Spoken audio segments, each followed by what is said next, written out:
So Barnes& and Noble is having a sale on all Criterion discs as they do every July. So of course I had to get a couple of movies that I've been putting off getting because, they're $50 each. So the past couple weeks have reminded me of when Grand Theft Auto Vice City first came out. I remember whoever kid's parents were irresponsible enough to buy it for them. That kid was a legend. A legend who held the sacred tome that the rest of us fifth graders can only dream of laying our eyes on one day, let alone being able to play.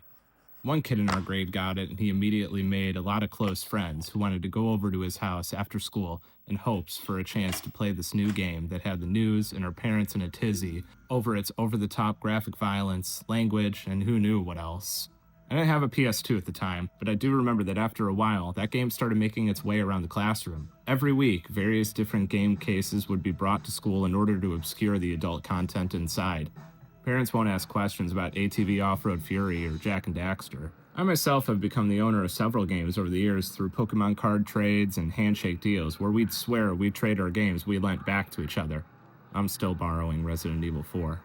Over the years, I've amassed a sizable movie and music collection across formats. I've collected more books than I have shelf space for. And of course, what you see the most of on this page, lots of games. Games that came from many sources. Many bought, some were given, some were borrowed.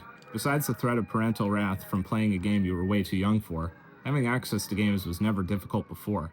Sony and PlayStation announced they'll no longer produce physical copies of their games starting in 2028. And with this coming after Rockstar announcing GTA 6 won't have a disc in the physical cases for the game, Sony removing 551 movies from the customers' libraries after their contract with Studio Canal expired.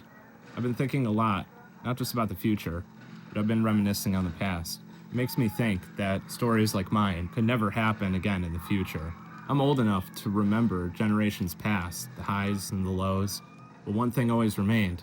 You can always borrow a game and try it. You could always rent it. You could always see if something was for you. But with physical going away and only one place to buy games, and who knows when they would be taken down, we're going from community park to walled garden. I think I'm fine with my swing set at home, and anyone can come by whenever they want. I think we're all kind of tired of not owning the things that we purchased. But what do I know? You don't need me to tell you how important this stuff is. Physical forever.